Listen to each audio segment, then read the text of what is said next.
They should make like an RPG. You know how they make RPGs, but the combat system is based in card games? Yes. Make an RPG, but the combat system Is is based in Mahjong. Mahjong. Yep. How did I know? A How could I Mahjong RPG. How could I possibly see the Mahjong RPG coming out? I think that'd be interesting. Yeah. Come on, because there's tons of RPGs where you're basically doing a card game against somebody. Oh yeah, there's I'll millions defeat of you them. in a children's card game.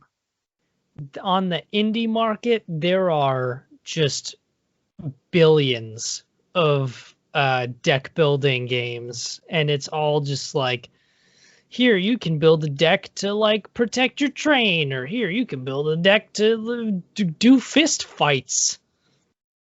So Build a I deck could see to do Mahjong. fist fights. Yeah, I forget what it's called, but there is actually like it's called like Very Close Fighting or something like that, and it is a deck building card game centered around fist fights.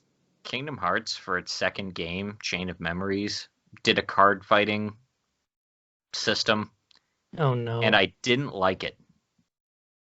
I remember it came out on the Game Boy, and I'm like, I don't like this. That does sound awful. I am a 8-year-old boy. I don't want to have to think about strategy. I just want to get to the part where Donald and Goofy fight anime people. I just want to make Donald and Goofy fight men in hoods. Yeah, That's it. because you fought the hooded guys in that one. Yeah. Organization 13, the most edgy anime organization I've ever seen in anything ever. They really were like the staple of edgy anime organization.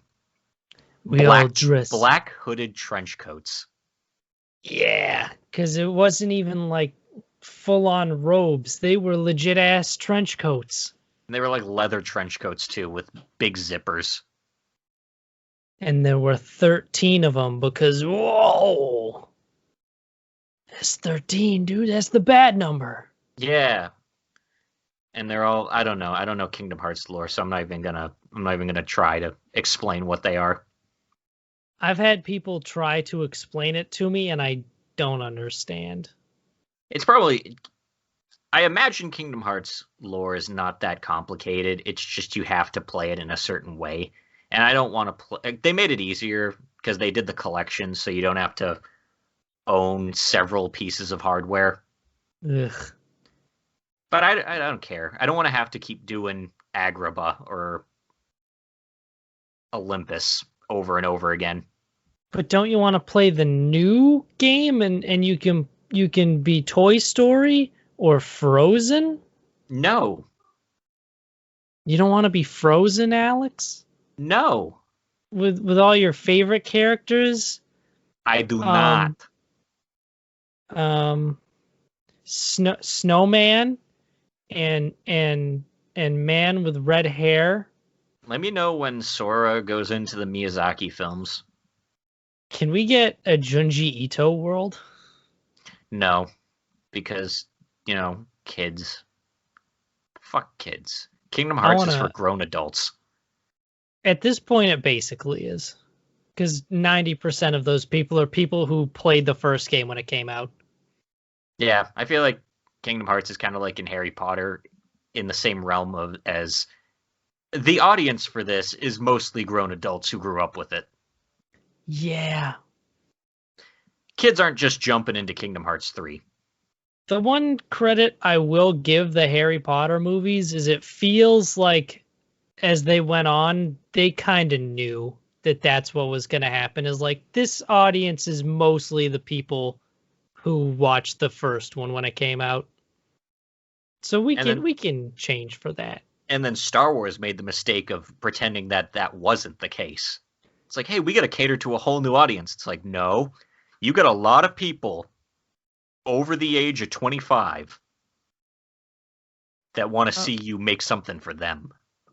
a lot of people. There's a lot of people who went to go see the original movie in like the 70s that want to see that. You got grown-ass men and women that are sitting there going, make a Star Wars for me. And then The Mandalorian happened. And then The Mandalorian happened.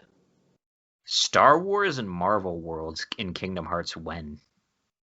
Get It's Disney. freaking New York and fight alongside the Avengers. People would be into that. They would. Star Wars is weird because Star Wars is its own universe itself. So like, this is Star Wars world. You'd have to like pick one. Unless you go to actually, if it's Star Wars world, you know what planet they're going to use. Coruscant or Tatooine? It's always Tatooine. Except in the new movies when it's not Tatooine, even though it's still Tatooine. Tatooine is the most recognizable. Go to Tatooine and see all your favorite sights. The Sandcrawler. The charred corpses of Uncle Owen and Aunt Beru. Jabba's palace. The Mos Eisley Cantina. The Crate Dragon's Cave. The pod racing arena. That would be its own minigame, guaranteed. They would totally do a pod racing minigame. Now this is pod racing. It would be like in, I think it's the first game when you go to Olympus and you have to do that stupid fucking training section with Hercules. Yeah, That's I never the got past worst that. thing. I hated it. I skipped Olympus. It's garbage. And it's for that exact reason that I know that they would do a mandatory pod racing minigame where you have to win the race. Have you ever played Lego Star Wars? I've played all of the Lego Star Wars. The pod racing one in the first Lego Star Wars game, I think, was one of the worst experiences I had gaming as a child. It's so bad. It's so difficult. Pod racing is needlessly difficult for a Lego Star Wars game. I remember being stuck on that for so long and just so unhappy. I honestly can't think of I'm pretty sure tears were shed. It wouldn't surprise me. I don't know why, but for some reason, the racing in any non-racing Star Wars game is always the worst.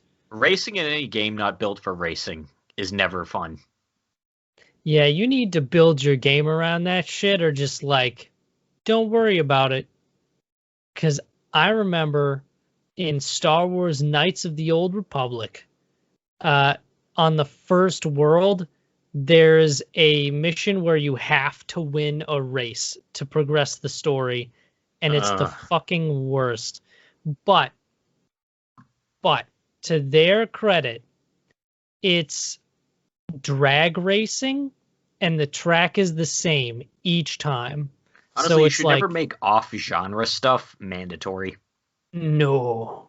Like, if you want to put in racing, that's fine. Don't make it something you have to do. Exactly. Don't make the side thing the mandatory thing.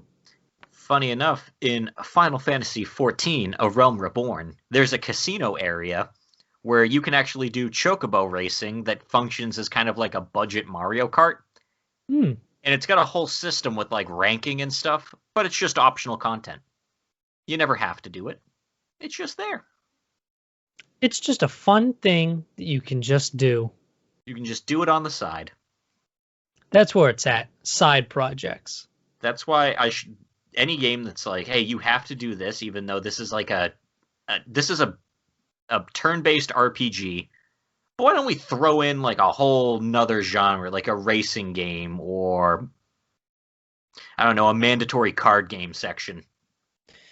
Oh, the mandatory card game sections. Trails of Cold Steel does it, but at least you don't have to win. That's good. Because they have an optional card game thing you can play. The first game was fine because it was super simple. Like in Trails of Cold Steel 1 and 2, it's just, hey, whoever has the higher, it's basically you keep playing cards. Whoever has the higher number at the end wins.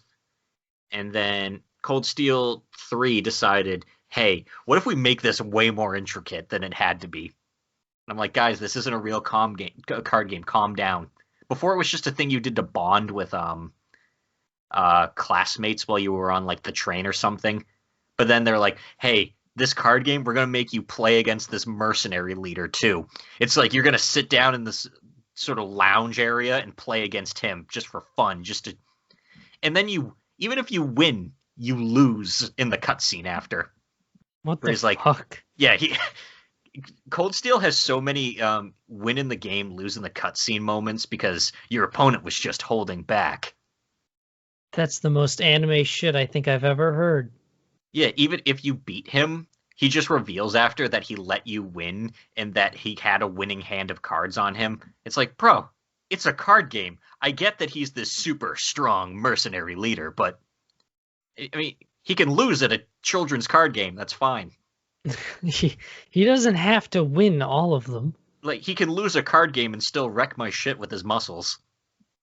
Now I'm just thinking about all of the fucking times that there's been a card game that's surprisingly intricate for something that's supposed to be like a side thing.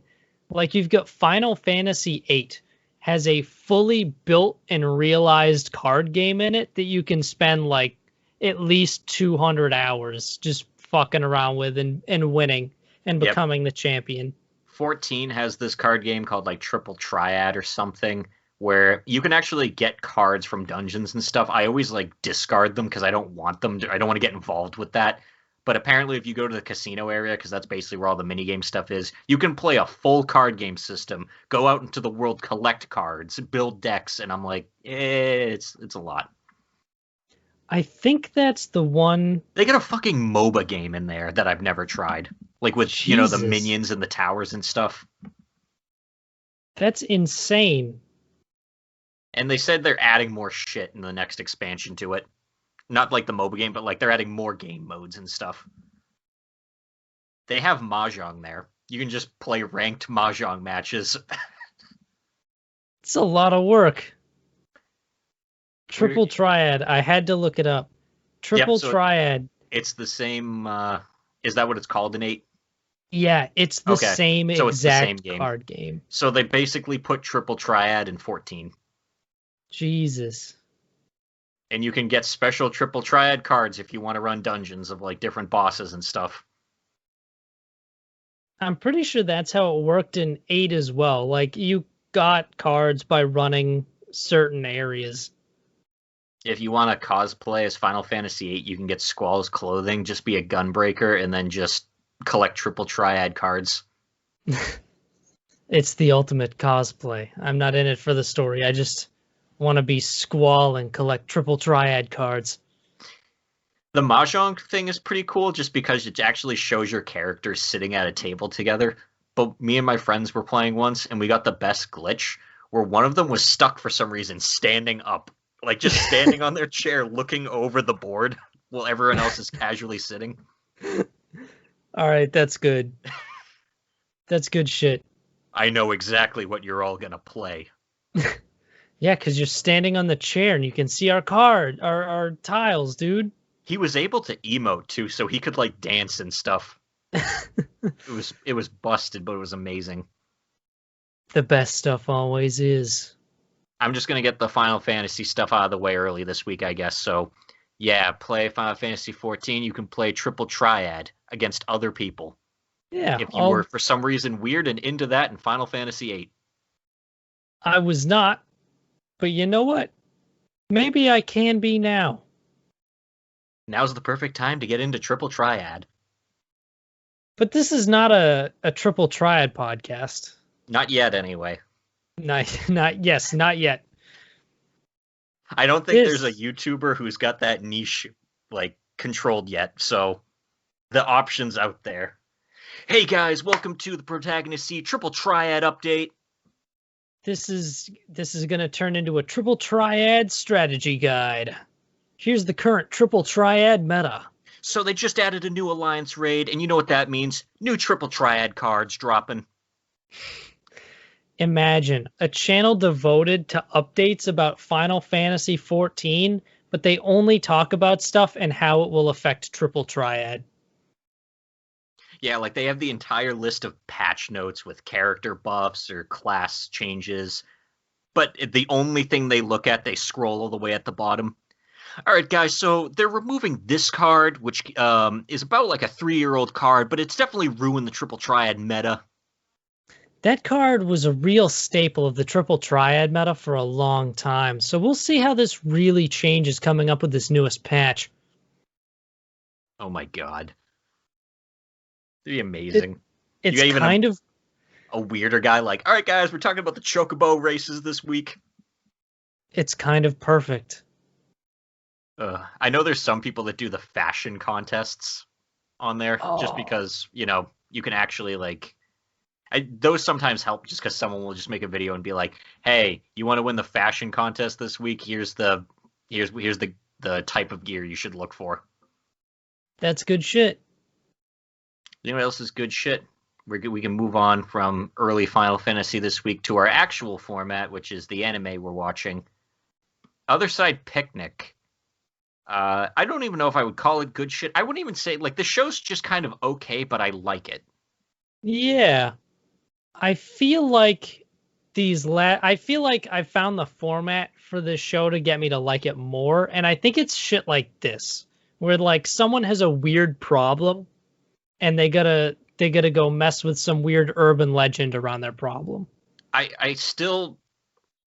get bothered at the fact that she knows all these urban legends because these are so fucking weird. This old lady wants teeth. You gotta give this old lady teeth, or else.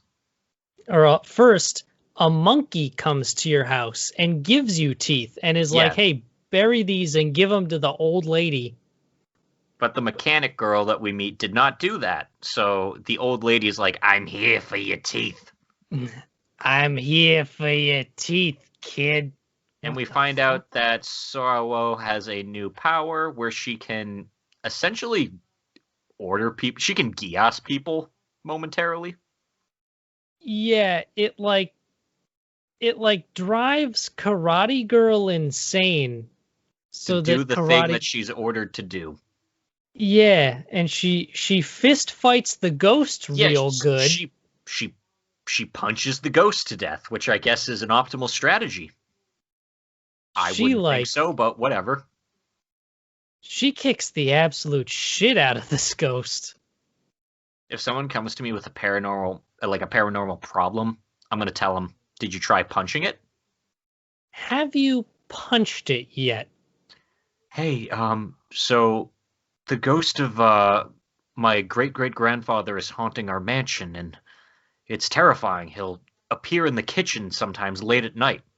Did you try just ringing his bell? Sounds like it's time to really give GG Paw a good old knuckle supper. Did you try knocking his lights out permanently? Here's what you gotta do, right? Did you gotta try go killing him again? Just kill the ghost again and it's fine. Karate Girl has never really been to the other side, and she doesn't have enchanted ghost fighting fists. Because I could understand, for example, if Canadian Girl were to punch a ghost in it to work, because she has the celestial hand. Yeah, I like that name for it. I think that name is great. The celestial hand, yeah. It's dope as hell. Because it looks like stars. It's got little specks. Yeah, I get you. Yeah. But you're right. That would make a lot more sense instead of, hey, this is my karate classmate. She's going to punch the shit out of a ghost now. Okay. It shouldn't work as well as it does either. No, because she kicks the shit out of this ghost. For a girl who only knows a little bit of karate, she's doing some freaking moves. She pulls some shit. She does like cartwheel kicks the ghost into the air. Yeah, she kicks it into the air. And then spin kicks it into the ground. The only thing I could think of as the explanation is that she doesn't just get turned insane. She gets like magic buffed. It's the ultimate buff. I also feel like this is a morally dubious buff because like that's we don't know the long-term effects of that. Yeah, That seems she also dangerous. doesn't ever seem to care about other people. She seems more annoyed by this girl than she does really anything else. She doesn't care about anybody but Canadian girl. Yeah, but And I Canadian girl's guess like, "Don't do that again." She's like, "All right." okay, because you told me to. Also, we find out that she looks exactly like Satsuki. So, Yeah, yeah. that's probably gonna factor into things. I'm pretty sure we're gonna find out that Satsuki is an Otherside monster, not an actual person. Oh, 100%. It's like, wait a second, it all makes sense now. I saw a thing on the internet of some pretty lady with long black hair that lures women to the other side. Wow, Sarawo, couldn't have brought that up earlier in your freaking encyclopedic knowledge of every Japanese urban legend ever? I have trouble saying her name. Me too. It's like Soaro. It's to break it down into its base components. It's Sorawo, but like saying that feels unnatural because it requires a lot of thought for these Western tongues. Yeah, Sorawo. Soraro. Because they say it fast and it's almost just like Sorao, but it's not. It's not Sorao. It's Sorawo. Names are hard, man. I mean, But at it's least, weird because normally I find Japanese names pretty phonetic. Hers is like the yeah. first one that has really stumped me. Like if it was Yo, that would be different. Like It instead of Ro Yo, I think that's it. that'd I be think easier. it's the wool. The wool. It's like a weird dubstep song. Names are hard.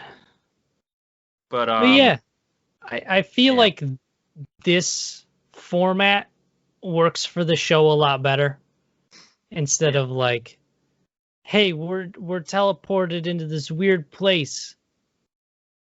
Because how often can you really just get teleported to the same weird place? The monsters in this show are really, really weird. Just this week, last week it was Ninja Cats. This week it's Teeth Lady. Teeth lady. How do you even come up with that? I refuse to believe these are regular urban legends, like these are real urban legends anymore. I refuse to believe it. I That's don't know too about weird. I don't know about the Ninja Cats, but Teeth Lady does feel like she could be an actual Japanese urban legend, just because some of them are fucking bizarre. Is it like a cultural thing between us?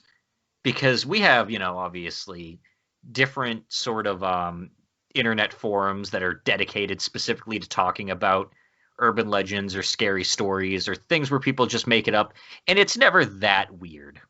Like there's some sense of rationale behind them. I believe it Even the is. most strange ones still have a sense of, all right, I could see that being a weird story. But then if you tried to go on some forum and just say, yeah, there's an old lady and she wants you to bury the teeth. Well, the monkey visits you, tells you to bury the teeth, and then the old lady will come and trade you more teeth for those teeth. And then you can, I guess, bury those teeth and she'll leave you alone. I think it has too much weird rule structure that no one would care if you tried to spread it over here. That's kind of Japanese legends for you. You gotta Because, do a like, weird thing. It's all Fey like rituals. yeah, because the Japanese, there's this giant cat. And what this giant cat does is it will steal dead bodies during funerals. And the only way to get it from stealing the dead body of your loved one during a funeral is to have a funeral for a coffin full of rocks. So that's what the cat steals. And then you can go have a low key funeral for the actual body. I'll give credit, and that's old European folklore kind of has some weird stuff like that, where it's basically, hey, there's this weird little creature that'll do this to you unless you do this. But Yeah. modern stuff doesn't really care about that. Modern There's horror is kind of just, hey, there's this thing that'll just straight up kill you. yeah. There's not a lot of creativity with the punishments anymore. There's no foreplay. There's no spiritual foreplay. I forget exactly where it's from, but I know there's this old European legend where if you walk in the shadows of a church, you will be teleported to the Fey realm and be abducted by fairies. That's a thing. A lot of people don't know, but being abducted by fairies is sometimes worse than demons. Yeah, you don't be abducted by otherworldly creatures, folks. Just a pro tip. Pro tip, don't. Pro gamer moves.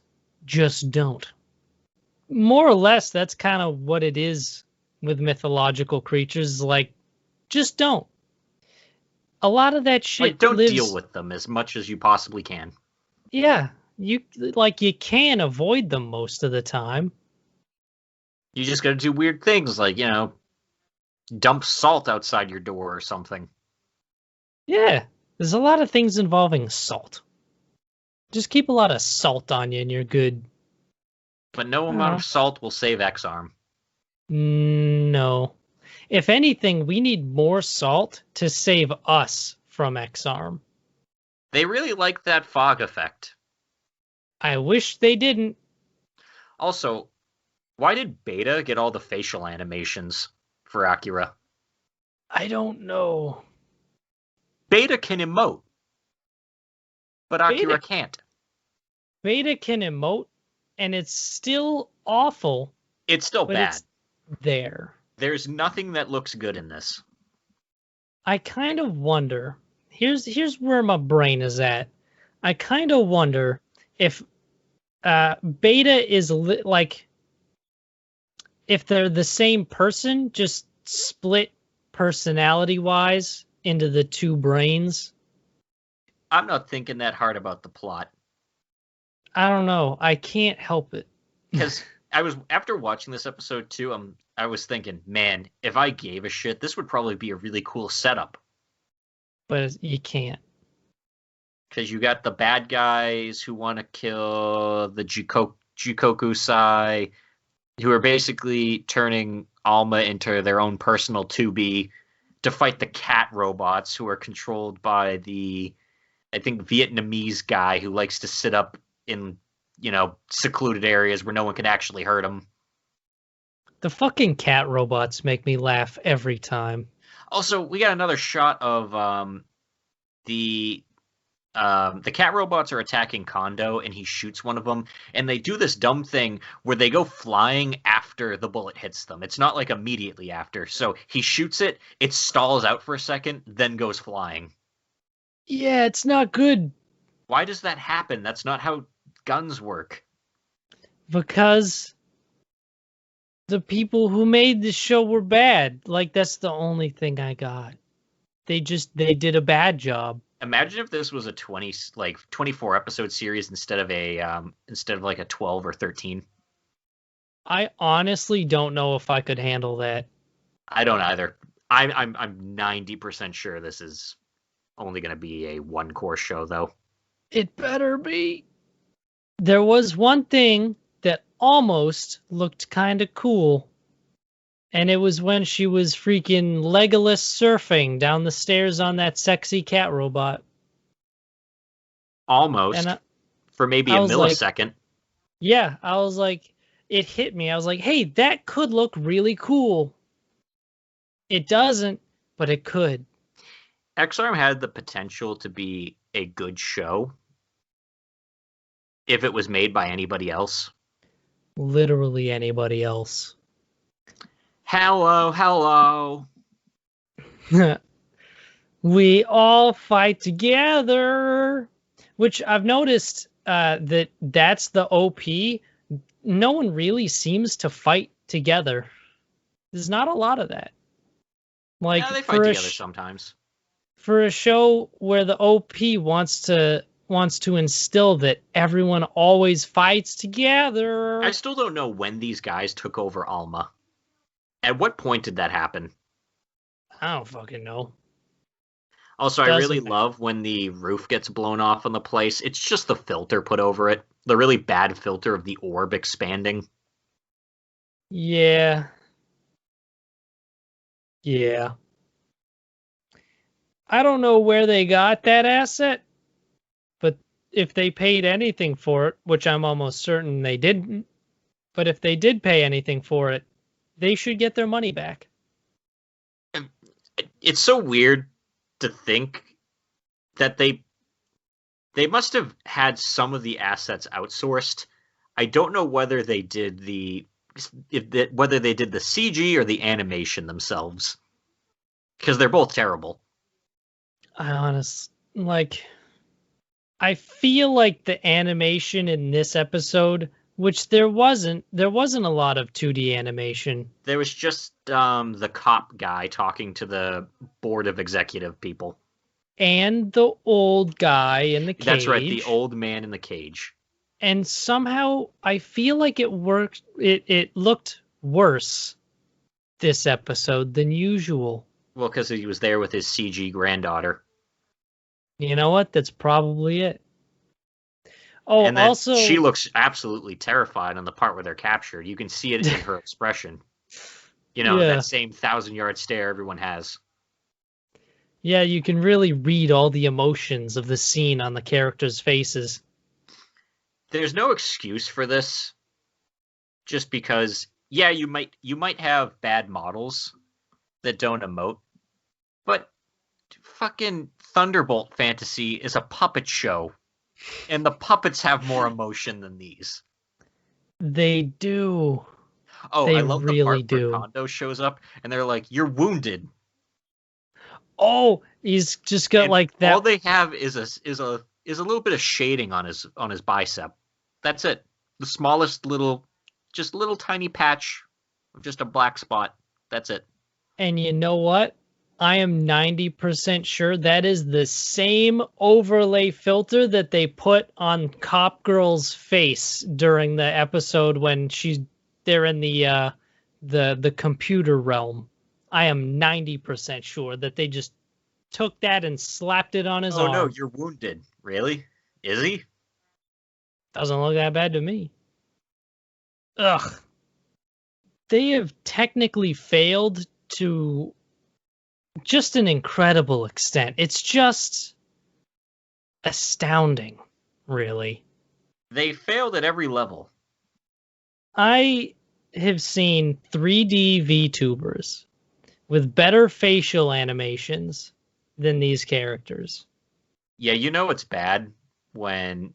No, I've seen 2D VTubers with better facial animation, where all they have is just their head. Yeah.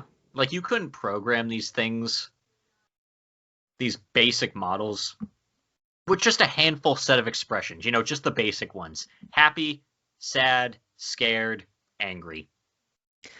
That's the thing, though, is we know they could because we've seen them do it. Like, I've seen Cop Girl look angry a couple times. The only thing I can think of is that they don't have a default thing for that. They have to do it every time like it's the first time to the model. That would, as loath as I am to say it, that would make sense. Because if they could just press a button and then the model just does it, then there'd be no reason for them not to do it. But it's like, all right, take the model, kind of pull the face around a bit, mark it up. There we go. Which, if you're going to be doing a TV show, well, in not a TV show, but you get the idea. If you're going to be doing a show where, in theory, characters are going to have to emote a lot, you'd think you would build presets for that shit. Yeah. Invest in the presets, since evidently it's going to be important. But apparently not. I guess not.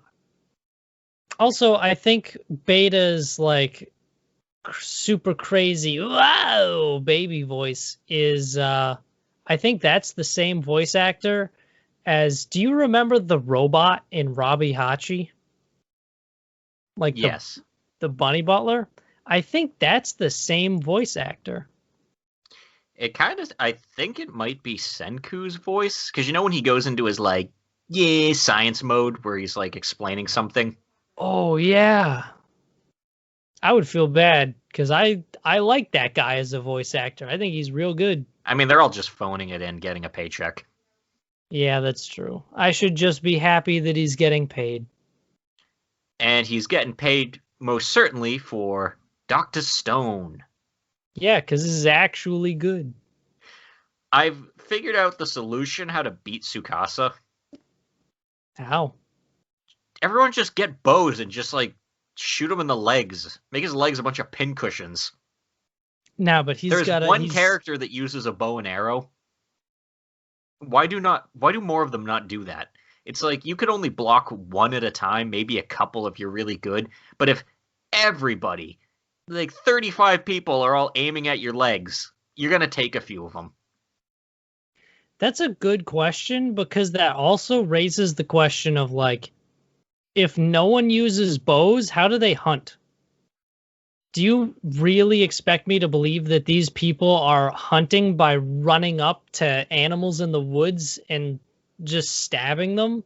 Well, they have spears, so I'm assuming they're doing the old-fashioned spear hunting, where you chase an animal and you chase it to another group of your guys and you corner it and you all just stab it with a spear. You know what would be a lot easier than that? Hiding out with a fucking bow. Also, you'd think Senku would invent the crossbow and they could just shoot him in the legs with a bunch of bolts. Yeah, actually, the crossbow is very simple. It is to a be remarkably honest, simple the crossbow tool. would be a decent substitute for a gun anyway. It is just as dangerous, and it's a lot easier to make and maintain, and you can just make ammo for it anywhere. It's like, we have to stop Senku because he's going to invent guns, and then guns beat might. It's like, yeah, and a bunch of crossbows do too. Crossbows were banned by the Catholic Church for being too vicious of a weapon at I'm pretty one sure point in Senku history. could make a repeating crossbow too, so it's moot. It's not like, oh, I shot once and then he ran up to me. Yeah, there's historical precedence for that. There's the Chinese Chu Ko Nu. He should just make repeating crossbows and they could easily win. Hey, Tsukasa, we've actually just won. We've invented guns without really having to invent guns. Yeah, we just made repeating crossbows. So yeah, you can do a big swing and like knock a bunch away with the wind, but then we'll just keep shooting at you. And then we'll keep doing it. We'll And just keep doing it. And then you're basically going to look like a cactus. Also, these are crossbow. These are arrows. So if you're going to go and try to pull these out, that's going to do a lot of damage. So you're going to need some science to help fix that. Actually, crossbows don't use arrows. Crossbows use bolts. They don't use arrowheads? They do not. Ah. Basically, so you can pull out a crossbow bolt pretty easily then. Yeah, but it's still going to suck. Because, like, crossbow bolts could pierce breastplates. So imagine just... So your bones are not going to be in good shape after that. No. That thing could easily puncture your sternum. And without any kind of medical technology, you're not going to just put that back together. You need something. Yeah, because what is Tsukasa's really strong in Hyoga? He's a really good spearman. It's like, okay, fucking shoot him in the legs. Sorry I broke all of your bones with these sick crossbow bolts. Shoot him in the shoulder. Guess who's not going to be swinging his spear around? Yeah, I broke your scapula and your collarbone. We did it. We did it without killing anybody. Everyone is severely crippled. We have crippled them, and we will keep them in this cave off to the side, and we'll give them some food. Every once in a while, we'll just go back and shoot them again. There are way more ways to deal with a guy who is really strong. In fact, I don't know why Senku didn't just invent gas or something. Like I not don't like, know. like poison gas or anything, but stuff to like, knock him out or whatever. Because even though he's really strong, he's still just a guy. He takes a big whiff of sleeping gas and he's out. I don't know because I genuinely don't know what goes into that. The man invented the steam engine and cell phones. I think he can make sleeping gas because it's gas, so it's basically just a combination of chemicals. It's one thing to do it with like mechanical stuff because mechanical stuff is fairly easy to make and manufacture. I don't know how to get like I don't know the Listen, chemicals you would need. the man made penicillin. He made a sulfur-based antibiotic. I'm pretty sure he So can make sleeping gas. I don't know. I'm not the science man. You probably could. I'd imagine that there's a wide variety of herbs and stuff you can use. There's probably different types of sleeping gas as well, because there's a lot Oh, of different things that like are essentially nerve relaxers. I wonder. I don't know. I don't know enough of my Just imagine that you herbalism. just gas Tsukasa's army, Just and they're all just. and then we've won. What I want to know is because naturally they do the thing. They do the thing super well and they capture the cave, but then Tsukasa and Hyoga show up. And then that's the plot for the episode. But one of the things I'm really curious about is like, how do you hold the cave? Because sure, everything goes off. All right, you capture the cave, but how do you hold it? Yeah, I was kind of confused. No, their plan, I think, was to immediately, that's why he brought the thing, make guns right away. Like, pump guns out and then immediately say, we have guns now, you have to surrender. That makes sense. But their thing broke, so they're kind of in a screwy spot, but they're going to hold them off long enough that they can come up with another solution. Yeah. All we need is the science boys to do a science thing and save the day.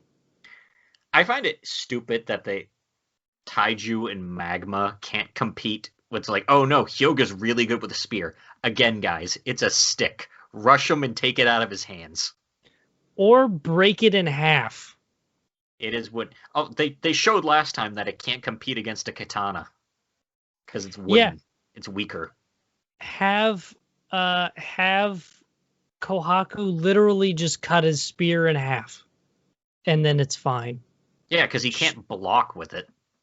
Exactly. Again, it's not metal. It's wood versus steel. Exactly.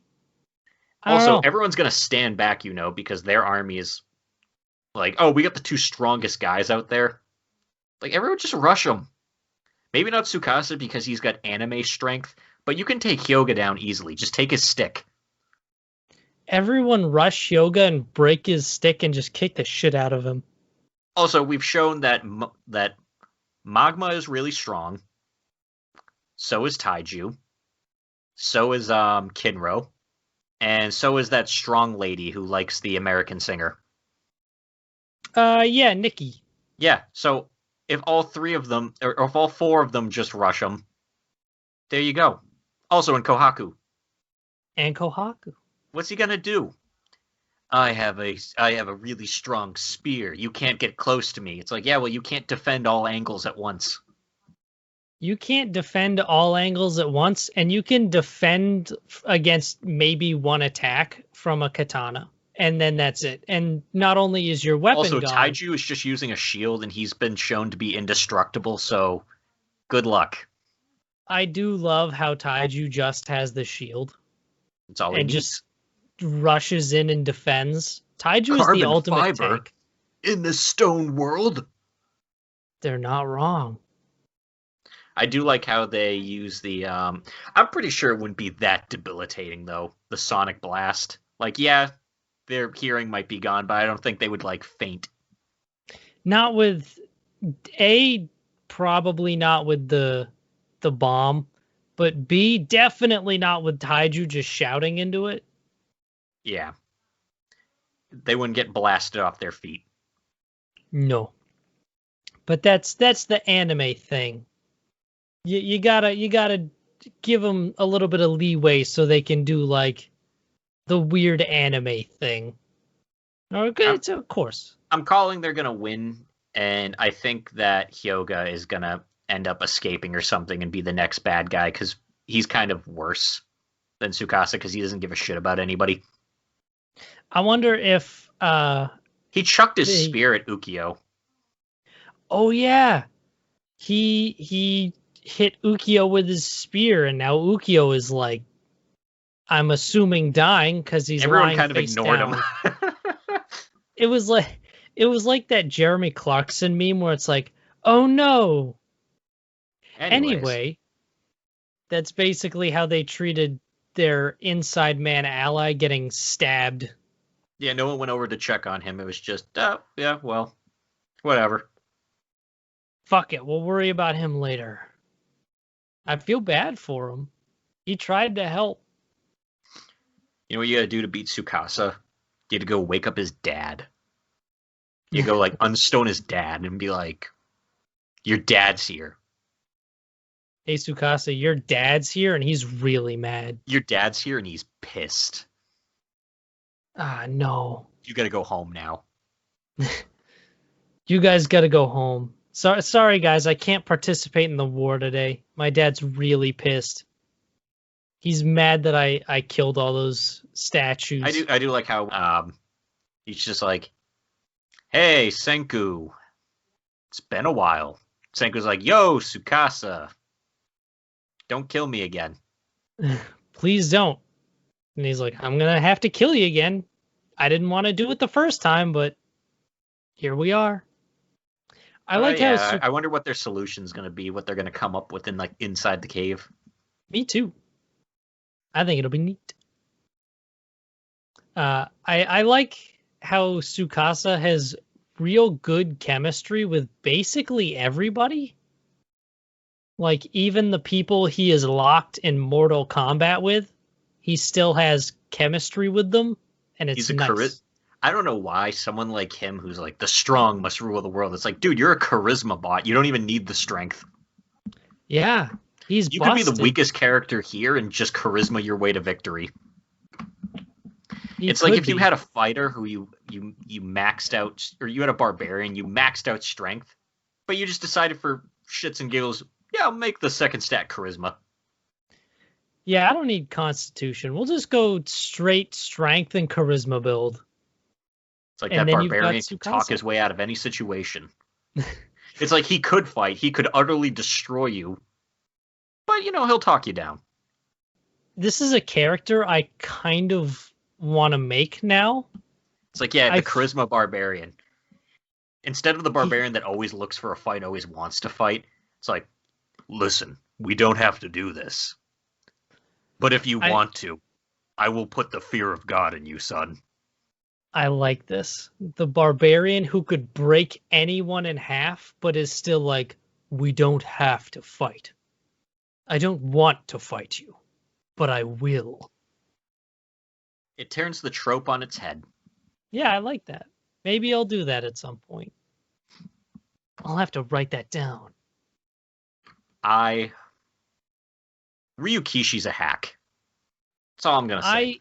I have not finished the original run of Higurashi, because that is the show we're on right now.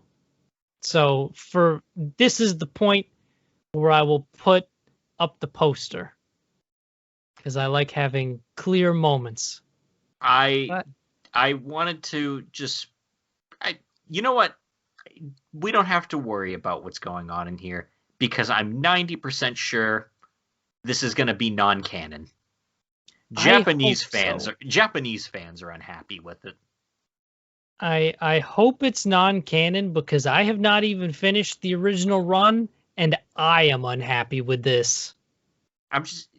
He took a character and just decided to make her awful and a bad person out of nowhere. Because beyond this point, I don't even know how you fix things after this. I don't know. Because the whole thing of her being controlled or whatever, that's out of the picture now. That's out of the question. She is totally autonomous. And not only that, she watched the 100 years of suffering Rika went through, and her conclusion to that was, so I just gotta make her suffer more, and then she'll want to stay. That's a healthy friendship. I just need to break her again. And it's like, what the fuck, dude? Also, just don't go to school. Just don't go to the school. Make new friends. Do something else. Yeah, make new friends. You have a redo button to live your life in any way you see fit now. And what do you decide to do? Just, oh, my friend doesn't want to hang out with me anymore. I'm going to and the reason why I found out why they don't want to hang out there anymore is because they had such a bad experience and have basically lived here for 100 years of tragedy and suffering. Well, I don't care about that. They have to do what I want. This is my story. Yeah. She goes so far as to make it so Rika is stuck in her loops. Yeah, she has Featherine use her power to make it so Rika has to be stuck with her. Not even like, I'll just use one of the other timeline Rikas. It's like, no, it has to be that one. The one that already suffered. I want my Rika. The one who tried so hard to get to that one point where everything was okay. I want that one to suffer more. Like, what a shitty person. Irredeemable. And just out of nowhere.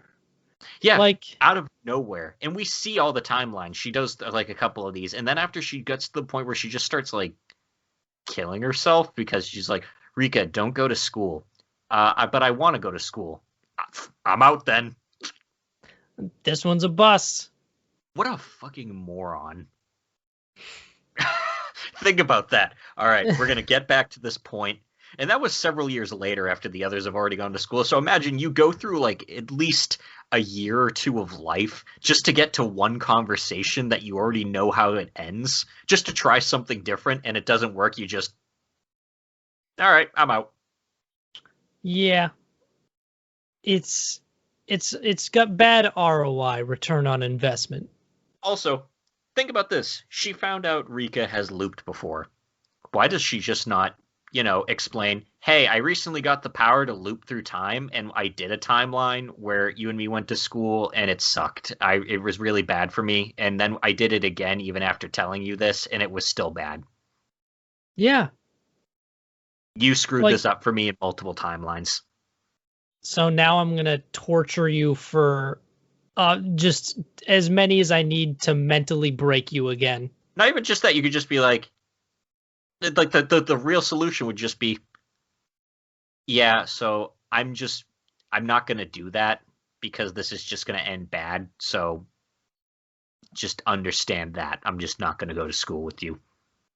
You mess it up. You messed everything up. You fucked this one up, kid. The decision making on Satoko's part is and she's fine with killing everybody else and making everybody else suffer. Yeah. Like, it's so weird to just be like, I get her, I get on some level her motivation is she wants Rika to stay with her, but the method is just mind-bogglingly insane. Exactly. That's and it's the just thing. Needlessly cruel to everyone else. Like, oh yeah, I'll kill Keiichi and Rena as many times as I need to. That's fine. I'll kill all my friends. It's fine. The original message of the story was about trusting your friends no matter what. I guess trust all your friends except for the one who's fucking crazy. Even though there was never an indication for that. No. She was she was fine. I gotta say though, Featherine is adorable and I love her.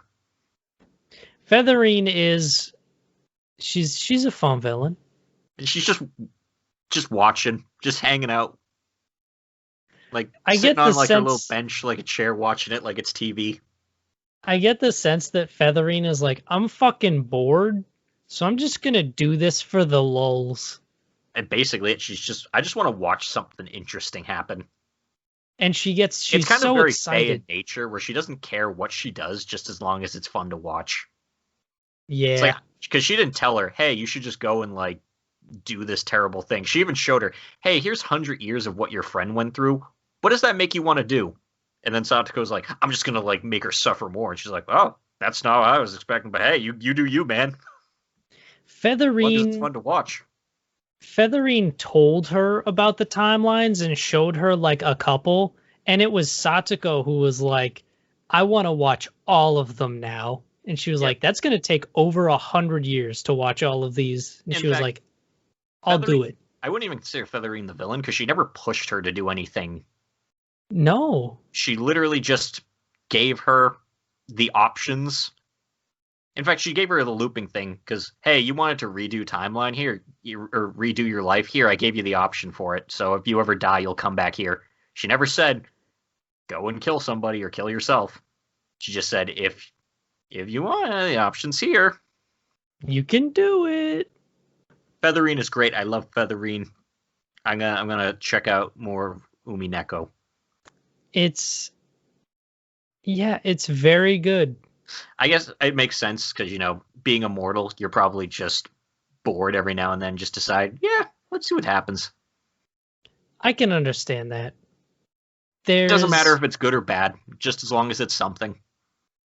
One of my favorite immortals in anything I've ever read was from a Douglas Adams book.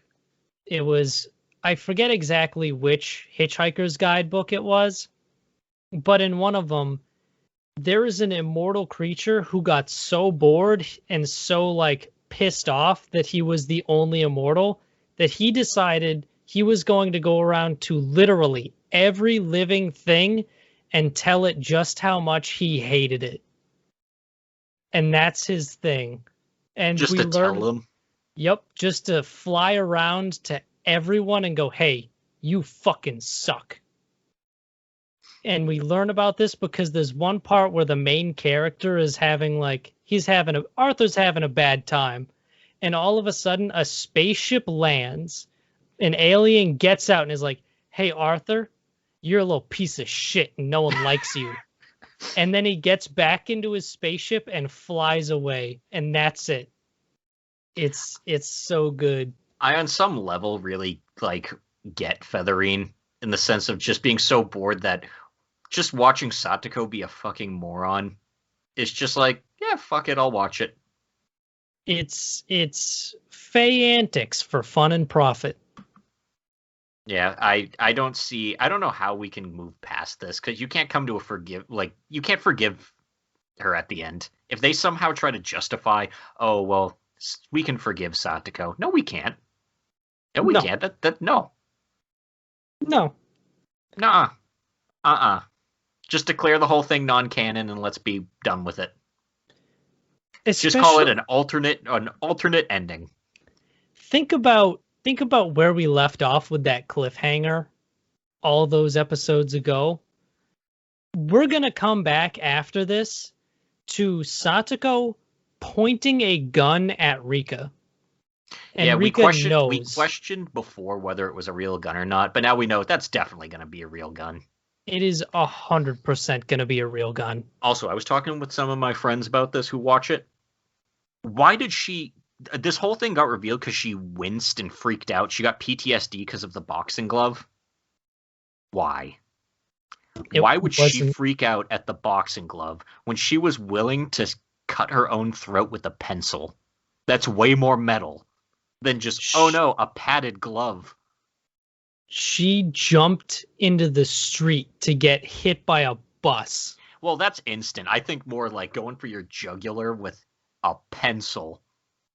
Like that that wasn't instant.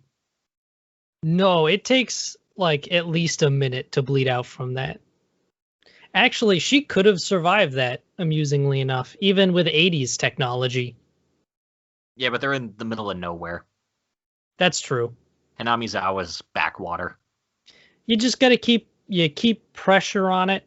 Sometimes, actually, what you can do, I heard about this a long time ago, but there was a hockey player who got his jugular slashed by, I think it was an opponent's skate, and he survived because what the coach did was he reached into the dude's neck. Was it on accident or? It was an accident. Okay. But what the coach did, the coach reached into his neck so he could pinch the vein closed until they could get help there. It's metal. The most, it's fucking metal, dude. But that's why it doesn't make sense that she was like, oh no, the boxing glove. It's like you killed yourself in way worse ways than just taking a punch to the face from something that's generally pretty soft because it's meant to be. And it's against someone's face. It's a harmless prank. Like, that's what that is. It's a harmless prank. So even if she experiences it like a whole bunch of times, it's not that bad. Not considering everything else she's done. No. Also, I was talking to them too, and I basically mentioned this show has very little rewatchability in the sense that the whole first half you can skip. It's pointless. The whole first entire half is just, hey, remember how this went the first time? Just kidding. The ending is different. But now that we know, like, why would you waste time watching Keiichi fight with Child Protective Services when Keiichi isn't even relevant to this show? Especially since we know that the person he's fighting over with CPS is the bad guy. Yeah, and he's not relevant to that plot with stopping her, so why even bother? Keiichi doesn't matter in this show. Yeah. And it doesn't foreshadow anything. Everyone besides Rika and Satoko are meaningless. Yeah. They literally don't matter. Tomitake and Takano just exist to show that, hey, they're not the villains anymore.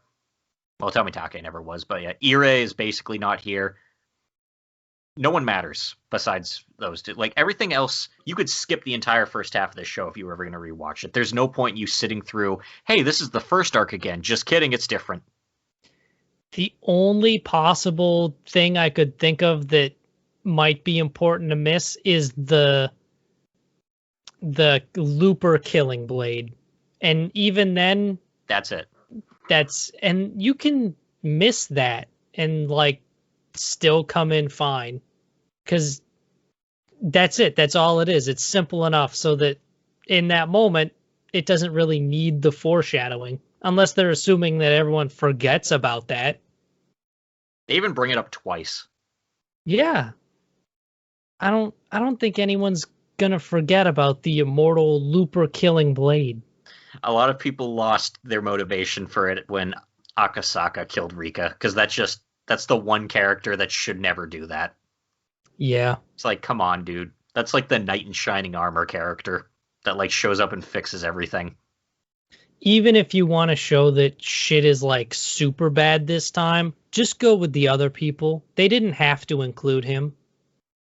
It was just to show like, oh, hey, nothing is safe. Because Satoko is... Just think about how bad that is.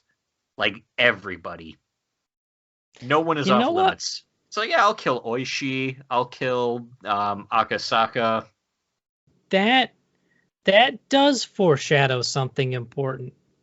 It foreshadows how willing the writer is to take a shit all over the lore of his own series. And an established character. Yes. Like, there's no reason she should be this terrible. Or as much of a dumbass. Like, I get being a dumbass, but being this terrible, it's just so... Like, I don't even consider this, because I still like Satoko. I barely consider to be Satoko, because she's just written completely different. Yeah, it doesn't feel like the same character. I don't know. I'm curious to see how it wraps up, even though I'm like 90% sure it's going to end with Rika having to kill Satoko using the immortal killing blade. Yeah. At this point, she shouldn't get we reconciled for the ending. No. She shouldn't get that. I think I would be more upset if it ended with a we reconciled ending. But it's still such a shitty ending because it shits on the whole theme of friendship that the series is built on. That's why Japanese fans are basically telling him, hey, read your own novel. Yeah. It misses the entire fundamental point, and not only misses it, but shits on it. It's like if Star Wars came out with a sequel that essentially was like, oh, there actually is no hope. You can't come back from the dark side. Once you're bad, you're always bad, and there's not going to be a sequel to this. This is just the actual ending that I intended. The end. That sucks. It's like, okay, I guess fuck the themes you set up. I only set this up to destroy it 20 years later. It feels like a story he wrote when he was having a bad time and was like, you know what? Fuck this, actually. And it's okay to feel that way, but you don't have to turn it into a sequel. You don't have to actually make that. You can just write that and put it in a box. Declare it non-canon, like how they came out with a Higurashi OVA once, where the reason everything was going wrong was actually because of aliens, and Hanyu was an alien and left to join her people at the end. That was considered non-canon, because, you know. That's dumb. That is dumb. Just make that like this. Just, hey, it's Higurashi, but what if Satoko was an absolute psychopath? I would be okay with that. I would encourage them to do that, actually. I wish we just got an actual remake. That'd be neat. Part of me was thinking, well, it's like, oh man, I really want an Umineko remake, but now I don't want Umineko if. Yeah. Not like this. Actually, I don't even think you could do that with Umineko, because there's one timeline possibility where Battler is like is a bad guy for that one, so who knows? I'm pretty sure everyone in Umineko is a bad guy at some point, so I think that one actually wouldn't really matter. Yeah, that couldn't be too bad. But it doesn't need to be done. Just tell the story as it was. Your stories are fine the way they are. Stop it. For realsies, stop it. Stop it. Get some help. Same with like the Final Fantasy remake thing, where it's not actually it's not a remake, it's a stealth sequel. Stop doing this. Yeah, that's dumb. It's the worst trend ever. Also, they're milking the shit out of that. Because they know they can get away with it. They're going to release that in so many parts and fragments that to play all of that, you're going to need to get like 8 games to play something that used to be one game. And you can't even, like, if you bought the if you bought the FF7 remake on PS4, that's it. You can't play the rest of them now. Because no more are coming out on the PS4. The rest are going to be PS5. And they're doing DLC they're doing a big DLC for a character that doesn't even get introduced that early. It's like, what was Yuffie doing? Who knows and who really cares? Like, I like Yuffie, and even I'm like, I don't give a shit. Her importance comes with her importance to the story. Just chill. But they know it'll print money, so they're going to do it. I don't like this stealth sequel trend, just because most of the time it ends up shitting on the original, which you really don't need, because all the time, with the whole, oh, it's a remake, you set up everything the same, but then you branch off, meaning that just do an actual sequel. Because by doing that, you're basically invalidating the original one. Exactly. By being like, none of this matters because it's all going to get changed. It's all going to get changed, and no one's going to like it. But people are still going to buy it because people are like, oh, it's a remake. But it's not, though. It's just a lie. Yeah, I have no interest in Final Fantasy VII Remake. I'm just going to wait for Yoshi P to deliver with Final Fantasy 16. Just all of it, one game. Just leave it at that. Holy and you know shit. What? It looks pretty cool. A game coming out that's actually like just a game that you can just it'll buy have DLC, play? of course. Even 15 had DLC, but still. Everything has DLC now. The game itself. You can just play it. Also, it looks really fun. They're doing more of a in-depth combat system. What style is it going to be? It looks like an action game. It's weird. It's not like 15 in the sense where 15 looks like you're just kind of holding one button and the characters are auto fighting. It looks like a cross between something like Devil May Cry and honestly something Souls-like, because it looks like you have to do like spot dodges and stuff, or else you're going to get absolutely wrecked by bosses. It looks neat. I can get down with that. And it looks kind of dark for a Final Fantasy story. And I can definitely get down with that. And the person overseeing it is Yoshida P, who is the main producer of Final Fantasy XIV. So it's not being done by Nomura, because Nomura is the guy that likes to make everything fucking complicated and weird. Good. Basically, Nomura is the Kingdom Hearts and the most recent couple of Final Fantasy guy, and I'm just not a fan of his style. He makes everything way too... It's like, come on, man, just let a JRPG be a JRPG. Well, you're the reason why everyone's like, oh, JRPGs are complicated. It is literally his fault. Yeah, that's why I haven't gotten into any of the newer Final Fantasies. Because he made them complex as shit. And I don't really want that. Either make it a game where I can commence with the slapping of swords, or make it a game where I get to use my mental powers to win the mental battle. He's the reason that Final Fantasy 15 took forever. They actually took him off the project and put him on Kingdom Hearts, because that's when Final Fantasy 15 was going to be versus 13, because for some reason everything had to be connected to 13 in some way. That's weird. And they came out with a pretty mediocre game, but at least it came out. Yeah. I've heard it was okay. Yeah, people are like, it is fine. But as you can as it basically shows, Final Fantasy is no longer going to be a turn-based RPG anymore. No, and that's kind of a bummer, because I like stuff like that. They were the big budget turn-based games, so that's kind of like a big loss for that whole entire genre. One thing I like that's turn-based is Octopath Traveler. That's really good. That's still Square Enix. So yeah, they still make them. It's just not their flagship anymore. And it's probably not going to be the Final Fantasy stuff anymore. But there are alternatives. Square still does, because they did Bravely Default, which is basically a Final Fantasy game. I've heard about that, but I never checked it out. They just came out with Bravely Default 2.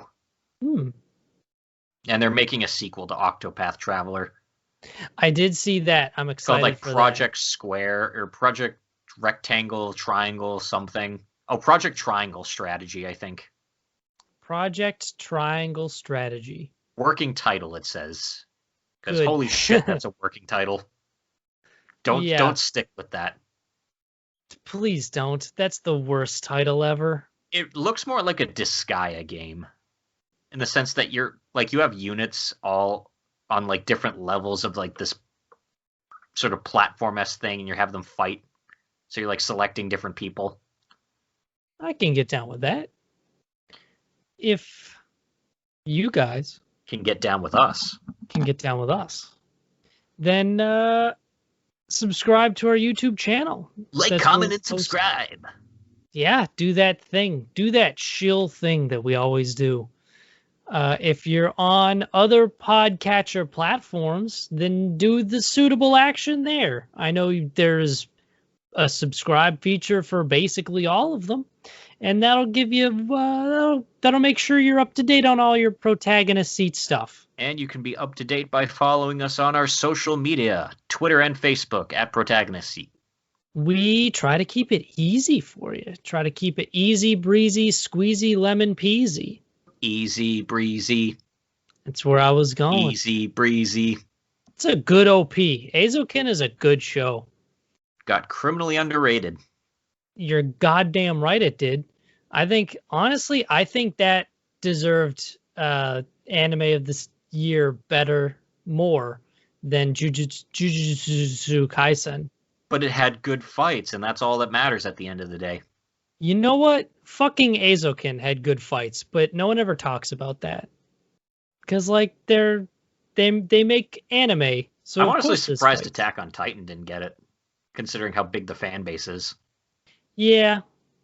I don't know. I wonder if it's because that was one that hadn't progressed to its conclusion.